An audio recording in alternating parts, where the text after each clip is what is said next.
Magandang araw mga kaibigan. Bigyan natin ng reaction, opinion itong post JMA News. Title, Malay mo, over the weekend, may magsimba, magbago ng isip. Hindi nawawala ng pag-asa si Senator Ping Lacson na may tatawid sa mga miyembro ng mayorya papuntang minorya. Ani Lacson, dalawa na lang naman ang tatawid para makuha muli nila ang mayorya at baka may magbago pa ang isip habang nagsisimba ngayong weekend. Idinaan pa sa simba.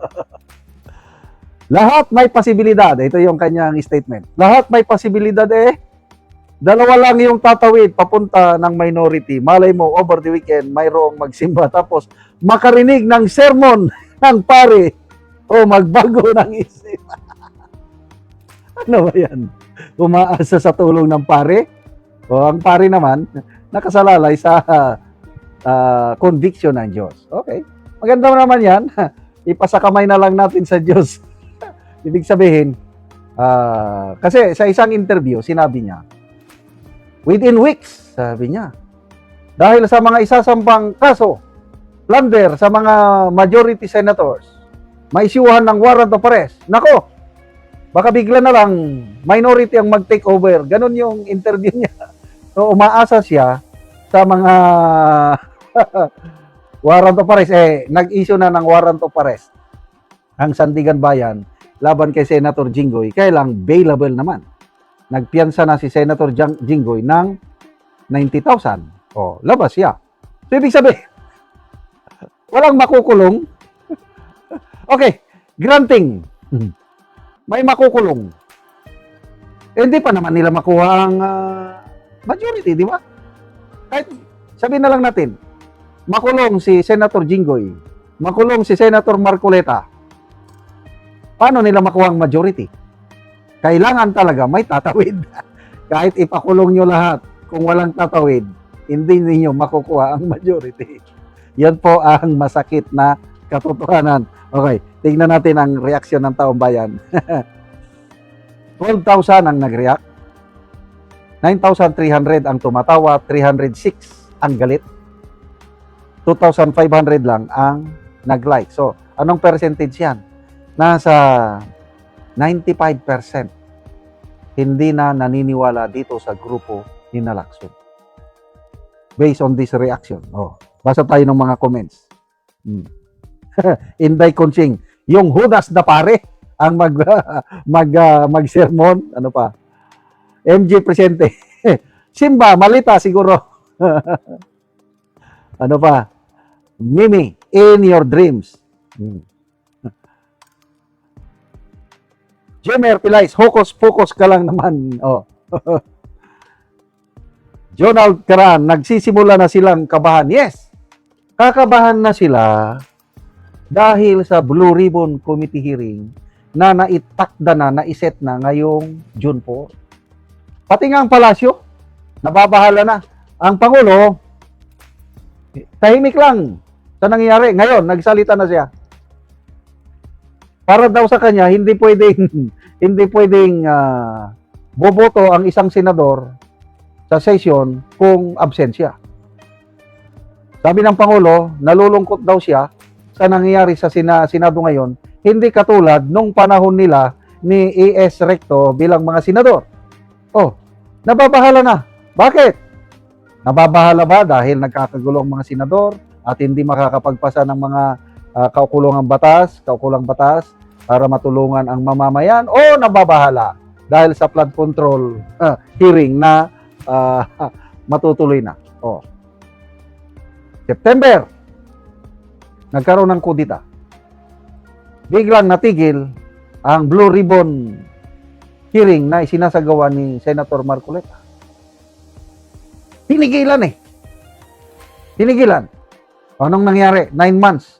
Pamumuno ni Soto at Lacson. May nangyari ba sa Blue Ribbon hearing sa flood control? Wala. Yung report nga, hindi nga permahan ng mga kasamahan niyang senador.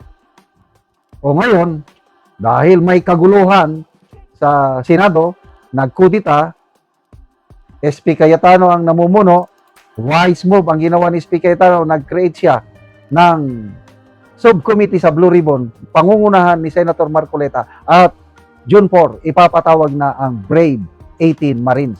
Diyan na sila kakabahan. Kaya gagawin nila ang lahat. Sampa ng kaso, hindi pa rin umiipikto. Ito na, tulong na lang ng pare, tulong na lang ng Diyos. O sana, pakinggan ng Diyos ang inyong hinaing, dalangin. Sana may dalawang tatawid. Sino naman ang tatawid, be? Kung ako pa, si Senator Jinggoy, nagsalita na. Ipagdasal po natin si Senator Jinggoy. Sabi niya, if this is the price I have to pay for standing for the principles that I believe in, so be it. Ikulong niyo ako. Kulong! Oh. Salamat. Answered prayers na ang warrant of arrest ni Senator Jinggoy is bailable. Ipagdasal po natin na hindi maaprubahan ang plunder case na isinampa kay Senator Jinggoy kasi delikado yung plunder non-bailable. Pagdasal natin, buo, hindi mabubuwag ang Brave 13 kahit ilang pari pa yan na magsermon. If God is with us, who can be against us? Di ba yun ang nakasulat sa Biblia? I believe God is with the Brave 13 senators. Mabuhay po kayo, Brave 13. Magandang araw mga kaibigan. Bigyan natin ng reaction opinion itong video posted by News 5 titled President Marcos Jr. versus Senator Amy. Pinalagan ni President Bongbong Marcos ang sinabi ng kanyang kapatid na si Amy Marcos na tila inuubos umano ang mga miyembro ng Senate Majority Bloc sa pamamagitan ng isa-isang pagsasampa ng kaso laban sa mga ito. Diin ng Pangulo, hindi namimili ang kanyang administrasyon ng mga dapat managot sa mga nangyaring korupsyon at anomalya, lalo na sa flood control scandal. Okay, pakinggan natin ang kanyang pahayag. At dahan-dahan na, at ang almost a year ago, ang sinabi ko sa taong bayan, kailangan malaman ng buong taong bayan ang katotohanan. At nung kami ay nag-aaralan ng Ombudsman, ng Department of Justice, lahat ng mga aligasyon na dumating dahil sa flood control, maraming nagsasabi, bakit wala pang nangyayari? Bakit wala pang nangyayari? Bakit ang tagal ninyo? Namimili lang yata kayo kung sino yung may prosecute ninyo. Ngayon, nandito na. At dahan-dahan lumalabas na ang katotohanan. At dahan-dahan na. At ang pinakamaganda, kung talagang may kaso, kung sila ba naman ay walang ginawang mali, ay lalabas naman yan sa pagsusuri ng paghusga. At kaya naman, ito na yung mga ang hinihingi sa amin ng tao. Alamin nyo, ilabas ninyo lahat ng katotohanan. Ito ang aking ginagawa. Hindi pa tapos ito. Patuloy pa ang investigasyon, patuloy pa ang mga pag-imbestiga at pag-aaral at sa intelligence and information gathering tungkol sa mga iba't ibang aligasyon kung kani-kanino pa.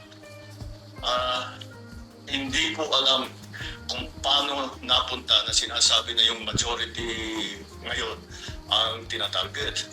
Dahil kung tutusin ninyo, hindi sila majority noon. So, that does not apply. It was because of the allegations that were made and the investigations that were conducted upon learning of those allegations against kung sino man. And kung ano man ang naging alignment sa Senado, walang kinalaman yun. Ito pa rin ang mga tao na lumabas sa mga pangalan doon sa, kung titingnan ninyo, kung saan pinagbabasihan lahat itong mga ito, ay doon sa testimonya sa Blue Ribbon Committee. Doon naman lumabas lahat ito. So, binigay ng Blue Ribbon Committee sa Ombudsman at sa DOJ ang mga findings nila. Ito, naging resulta ngayon. So, it has nothing to do with the alignment. Kung nagbago yan, the alignment is different again tomorrow. I'm not saying it will be, but if the alignments are different again in terms of the majority, paano mo sasabihin pag nagbago na naman yan? So, hindi walang kinalaman yung majority, minority sa Senado. Ay, nako. Ito ang dahil sa resulta ng mga investigasyon ng Blue Ribbon Committee at ang iba't ibang ahensya ng Pangulo. Okay, tignan natin ha. Basta ang katotohanan. Tignan natin. Ang nag-react. Okay? 131,000 ang nag-react ha. Bilangin natin, percentage. 77,000 ang tumatawa. 14,000 ang galit. So, ilan na yan? 80. Halos 91,000. 33,000 lang ang nag-like. Percentage-wise, 80% sa taong bayan hindi naniniwala, galit, pinagtatawanan itong pahayag ng Pangulo. Yun, lumalabas yan. Comments. Tingnan natin ang mga comments. Nasaan ang comments? Wala naman. But anyway, sinasabi, hindi kami namimili. Depende, kanya-kanyang perception. Ako, it seems may pinipili. Perception ko lang ito. Naniniwala ako sa pahayag ni Senator Amy na tinatarget ang miyembro. Nung una, minority sila. Yung grupo ni Cayetano, minority 9. Ay nagkaroon ng kodita, majority. Sila talaga ang tinatarget. Marcoleta. Inirekomendang sampahan ng plunder. Ano yung basihan? Grabe naman, Hindi mo naman kailangan maging lawyer. Ang basihan, private contribution sa kampanya ng eleksyon. Paano naging plunder? Kaya ang plunder, dapat pundo ng gobyerno, ginamit ng isang opisyal ng gobyerno para payamanin ang sarili niya. Yung 75 million na reklamo kay Senator Marcoleta galing sa mga private individuals. Kaya nga dinismiss ng COMELEC yung reklamo laban kay Senator Marcoleta sa COMELEC. Dahil walang kasalanan si Marcoleta. Ngayon, ginawa ng paraan, sasampahan na ng kaso. Kaya huwag tayong magtaka, bukas makalawa, isusunod na nila si Senator Marcoleta sampahan sa Sandigan Bayan. Jinggoy, yun na. Kasasampa lang kahapon ang kaso, may warrant of arrest na. Kagad. Ngayon, mabuti na lang at makapagpiyansa. Martin Romualdez. Ano yung palabas nila? 2 months ago, sinampahan ng 5 kaso sa Sandigan Bayan. Nasaan yung warrant of arrest? Wala. We were not born yesterday. Kaya, anyway, bahalang Pangulo, magpaliwanag. Basta yung nakita kong reaksyon kanina, 80% sa taong bayan hindi naniniwala. Rating, negative 15%, the lowest in history of our nation. Pinaka-unpopular na presidente sa ating kasaysayan. Good luck! Salamat mga kaibigan sa inyong pagsubaybay sa channel na ito.